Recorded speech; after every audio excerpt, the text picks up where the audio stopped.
Hi everyone, Aaron here for Zollotech, and many of you have commented about how easily we're seeing that the new iPads Pro actually flex in a lot of people's videos, and many of you are concerned about buying one because of that.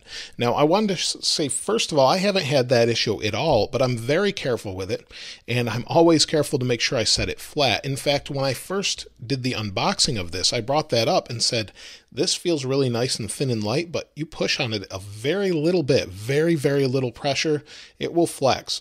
Just about anyone, I think, could do this. A little baby could probably flex this. I'm putting such light pressure on this. So it definitely flexes. And then there's a weak spot on this side where you have the wireless charger for the Apple Pencil where it flexes.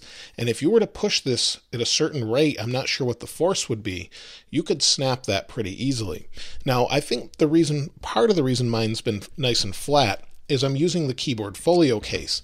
And this in itself brings up the rigidity of the device quite a bit. So if I push on this, this feels very strong, very rigid, and it also keeps the camera bump from sticking out. So if someone was using this iPad flipped over the other way with a pencil and wasn't using a case, this camera bump alone could probably cause some flex in the chassis.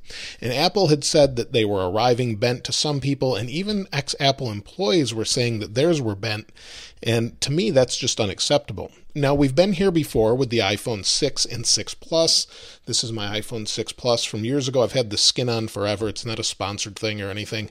So this has been on here forever, and it's been nice and straight. It's not flexed or bent in any way. And this is a known problem for this phone and happened to a lot of people just by putting them in their pocket. They didn't have to sit on it or anything like that. It could be in their front pocket and it would bend. However, Apple realized that, and then after this one, they came out the following year with a higher grade of aluminum to prevent that problem from happening over and over. And so I think we'll see the same thing with this one. However, if we go back to the iPad Air 2, this one also had some flex in it. And it was a problem, I thought, back then, but I didn't see anybody snapping iPads back then just to see how weak they were. This is probably more difficult to snap. I guess you'd need a press to figure out what kind of pressure it takes to snap it, but they all flex a little bit. Even the 10.5-inch iPad Pro does the same, but it definitely feels more rigid than this new design. However, if we took a look at what Apple is using, they're using aluminum. I don't know what grade aluminum they're using. It may be the same as the 6 or the 6S Plus. I'm not sure. But they definitely could either thicken this or maybe even make a special version that's titanium. It would be similar in color, super rigid and strong, but it would cost them more money. And I think it'd be fine for a $1,000 device, but maybe not for mass production. I don't know. I'm not an iPad engineer, but I would love to see them reinforce this, make it a lot stronger, and maybe even do a recall if there's a problem with them flexing, help people out. I don't know that we'll ever see that, but unfortunately, this is the current state of Apple. And if you've ever seen Microsoft's Surface tablet, when they first announced it, they actually made a skateboard out of it and stood on it to show how durable it is. And that's made out of magnesium, whereas this is made out of aluminum.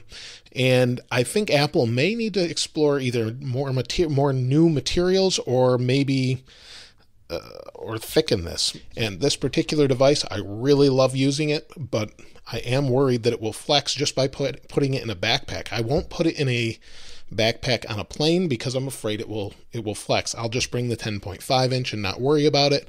This one is just too weak, in my opinion. So I'll use it at home carefully, and hopefully Apple will fix it in the long run. So that's it. I just wanted to talk about that a little bit because people are concerned. If you're careful with your devices, I wouldn't be concerned. Just make sure you have Apple Care in case something happens. I'm sure Apple will replace it for you. But if you don't have Apple Care, you may want to get one of the older ones at a discounted price anyway. But let me know if this has happened to you at all. If you've had yours bend, have you returned it? Did you buy one anyway? I'd love to hear what you think in the comments below. And also, if you haven't subscribed already, please subscribe and like. As always, thanks for watching. This is Aaron. I'll see you next time.